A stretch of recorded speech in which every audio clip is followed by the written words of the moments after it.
One of these seeds appears once every 1,300 shop rolls, another pet once restocked 3 times in a single day. And a prismatic egg doesn't actually contain any prismatic pets. Here are the most interesting facts in Grow a Garden. 1. Before the nerf, the heart coin requirement for the Valentine's Arch, Pink Panda, and Red Rose Fox was much lower. Early versions of event requirements often reflect developer testing rather than final balancing. Lower costs create faster progression, but they also risk flooding the game with limited pets. When the nerf happened, it quietly rebalanced exclusivity, turning these items from common event pickups into more deliberate achievements. 2. The Pink Panda is a counterpart of the original Panda. Counterpart pets often signal design evolution rather than replacement. Instead of removing the panda, the developers mirrored it with a seasonal twist. It keeps familiarity while adding personality, almost like the same character dressed for a different story. 3. Pink Panda's ability mirrors the panda, except it mutates bamboo instead of consuming it. The original panda eats bamboo. The Pink Panda transforms it. That subtle change shifts the pet from consumption to enhancement, which feels thematically aligned with Valentine's energy, nurturing instead of taking. 4. The Buttercup Quest event is the third event to feature a crop, Buttercup being the latest. Previous crop-focused events were Angry Plant and Beanstalk. Event crops often redefine the tone of an update. Instead of just pets or cosmetics, they shift economic balance. 5. Beast Shadow Buttercup ties for the highest base value in the game at 3 million shekels. Tying with Beast Buttercup and surpassing Christmas Tree, this positions Buttercup at the absolute top of crop value hierarchy. High base value crops often represent peak design experimentation. 6. Beast Shadow Buttercup is the second single harvest transcendent crop. Single harvest crops introduce finality. You grow it once, and that's it. It makes each harvest feel like a decision rather than a loop. 7. Beast Buttercup was the first single harvest transcendent. That first introduction permanently changed crop pacing. It created rarity through limitation, not just spawn rate. 8. Beast Buttercup appears roughly once every 5.18 days due to its 0.067% stock chance. A 1 in 1,500 chance means long droughts are statistically normal. Weeks without seeing it isn't unlucky, it's expected probability. This transforms the seed shop into a waiting game of patience. 9.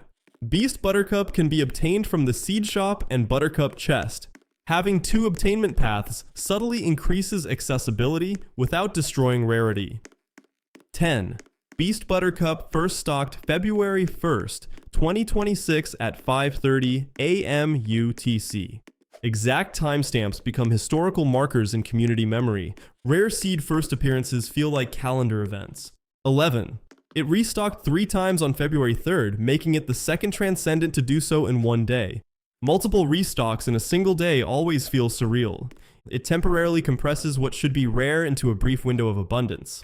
12. On the Buttercup chest, the seed for Big Buttercup is the exact same as the Buttercup.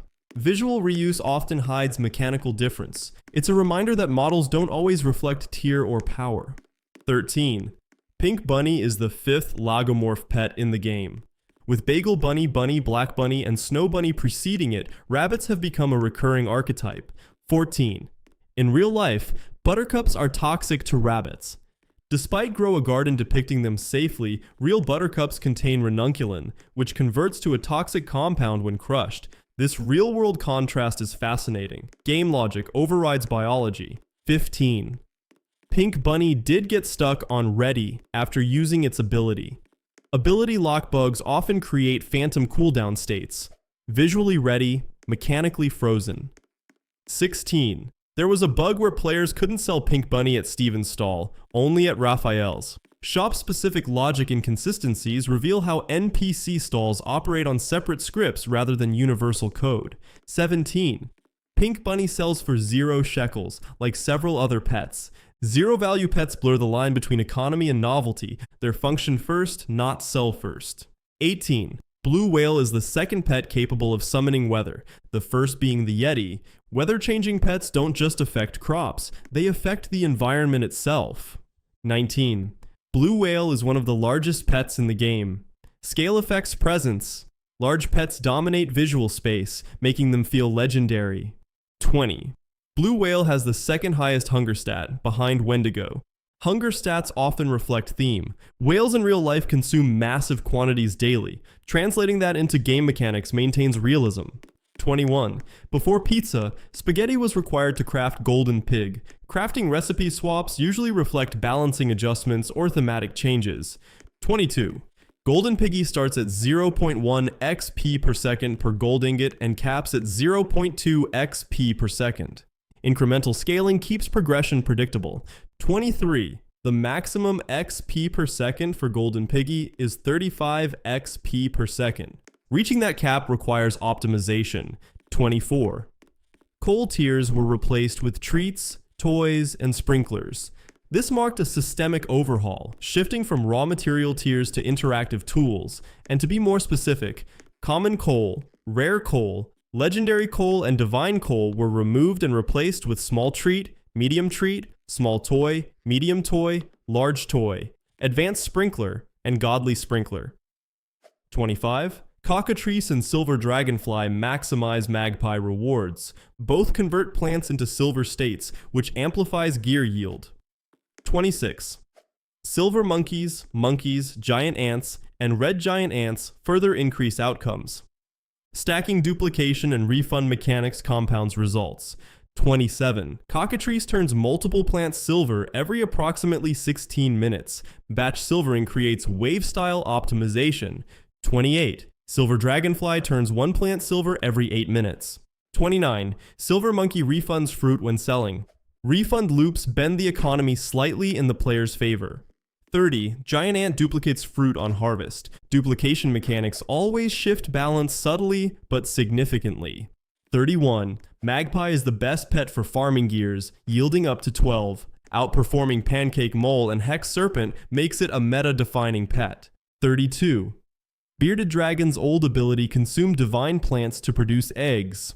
That mechanic felt almost sacrificial, trading value for chance. 33. Sheckling is the only pet that can leave inventory without selling, trading, or crafting. That makes it uniquely unpredictable. 34. Sheckling requires specific crops to function, like several other pets, including panda, bunny, black bunny, bagel bunny, shroomy, and pets with the jumbo pet shard. Conditional pets create strategic planning layers. 35. Sheckling becomes unobtainable after streak 50. Limited obtainment windows turn it into a long-term achievement marker. 36. The pack mule was bugged so that canceling a crafting recipe returned the pet with a weight boost. This kind of exploit reveals how crafting temporarily modifies internal pet data. When the crafting process was cancelled, the system didn't fully revert all attributes, allowing players to unintentionally duplicate stat boosts. It's a reminder that crafting systems often operate in layered steps rather than instant swaps. 37. During the trader event, pack mules always had a 1.10 kilogram base weight. Uniform stat anomalies like this usually suggest placeholder data or rounding behavior in backend calculations. Once fixed, it restored natural variability, but for a short time, every pack mule felt oddly standardized. 38. The chimera combines the emerald snake, lion, and goat. In Greek mythology, the chimera was a fire-breathing hybrid. Lion in the front, goat in the middle, serpent as a tail. It symbolized chaos stitched together from different forces. Grow a Garden's version mirrors that fusion concept nicely. 39. Now just a bit more on the chimera pet in Greek mythology. The original myth described it as nearly unstoppable, a creature defeated only by Bellerophon riding Pegasus. That historical background gives the in-game chimera a quiet weight. It isn't just a mashup pet, it's a classical monster translated into farming mechanics. 40. Chimera requires a ritual to obtain, second after Lich, third overall including red-nosed reindeer. Ritual pets always feel different. They break the normal loop of buying or hatching. You don't simply acquire them, you assemble them. 41. Chimera's third ability copies Sand Snake instead of Emerald Snake. Despite containing an emerald snake, it references another serpent entirely. That slight inconsistency gives the chimera an unpredictable edge, as if ritual magic overrides anatomy. 42. Chimera merges creatures from 3 separate events: lion from Safari, goat from Halloween, emerald snake from smithing. It's effectively a cross-event bridge. a pet that stitches multiple chapters of the game's history together. 43. Chimera does not affect its owner or garden at all. For a mythological monster, this is surprisingly passive. It exists as spectacle rather than strategy, almost like a collectible relic. 44. Camel is the sixth pet to grant a seed through its ability. Seed-granting pets subtly bypass shop RNG. They introduce alternative acquisition methods, shifting farming into semi-autonomous production. 45. Pomegranate seed model matches aloe vera and radish with only a shade difference. Model reuse is common, but shade variations signal tier adjustments rather than complete redesigns. 46. Pomegranate was previously mythical tier. Tier adjustments often reflect balance testing, moving between categories depending on performance. 47. Pomegranate was meant for Fairy World 2 but cancelled due to bugs. Cancelled content often lingers in code for months. Reintroducing it later gives the game a sense of rediscovery. 48. Wild pineapple is only the second crop with wild in its name, the first being wild carrot. Naming conventions sometimes hint at unofficial subcategories. 49. Asteris visually resembles Sear Vine and Bainsberry. Plant silhouettes often overlap in botanical design, especially thorned or mystical varieties. 50. Asteris has 17 traits, the most in the game. Traits define sprinkler compatibility and mutation interaction. Being compatible with every sprinkler makes Asteris the most flexible crop mechanically. It's almost like the universal adapter of plants. 51. Asteris's crop eyes reuse cranberry, willowberry, and loquat produce models. Model layering is common in crop animation, and recoloring bottom layers black gives Asteris its creepy expression. 52. Asteris's base resembles the were plant. That connection reinforces its magical classification. 53. Octobloom is the third permanent transcendent seed. Following Crimson Thorn and Zebrazinkle, it solidifies the seed shop's top tier. 54. Octobloom is the third color-changing crop. Gradient shifts make it visually alive. Blue, pink, purple cycling.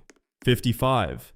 Octobloom has one of the highest base value at 288,888 shekels.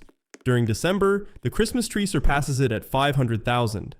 56.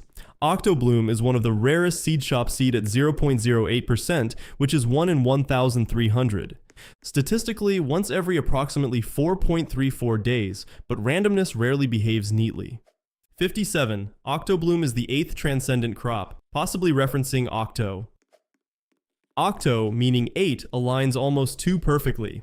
58. Octobloom first stocked in November 29th last year, so with 6 days post-release, it did build anticipation before availability.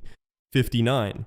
Octobloom shares the same 0.08% stock chance as hatching a kitsune. Matching seed rarity to pet rarity creates parity across systems. 60. Octobloom held the longest restock drought, up to 18 days, breaking previous records of Great Pumpkin and Elder Strawberry. Long droughts transform RNG into legend. 61. Octobloom, Bonanza Bloom, and Grandmaster Sprinkler stocked together once.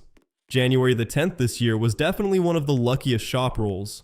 62. On average, Octobloom restocks once per week without admin interference, which is pretty much a statistical expectation, not a guarantee.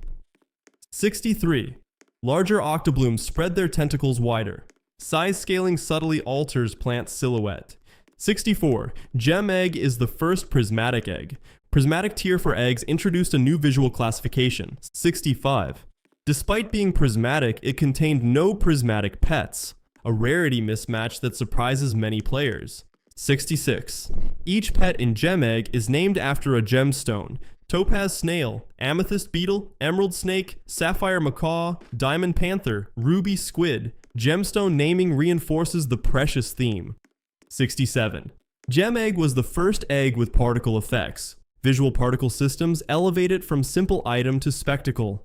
68. Gem Egg is prismatic, but lacks a rainbow rarity bar and shares this quirk with Poison Apple and Blood Orange. 69. Gem Egg was the first egg to receive a limited tag in the egg shop, marking it as temporally significant. 70. Pet Mutation Shard Forger is the second craftable pet shard, with Pet Mutation Shard Giant Bean being the first one. 71. Smith Hammer of Harvest cannot exceed inventory cap. Unlike Harvest All, it respects maximum fruit space. 72. Geode Sprinkler cannot exist in inventory. It only appears when converting an advanced sprinkler in garden, a sprinkler that exists only in use state, not ownership state. 73. Amethyst Beetle is the third pet to interact with other players' pets. Shared pet interactions expand mechanics beyond solo gardens. 74. Amethyst Beetle shares its ability with Stag Beetle and Pine Beetle. Shared abilities create class-like archetypes among pets. 75. The produce of Luna Stem looks strikingly similar to Foxglove, except instead of that deep purple tone, it carries a softer pink hue.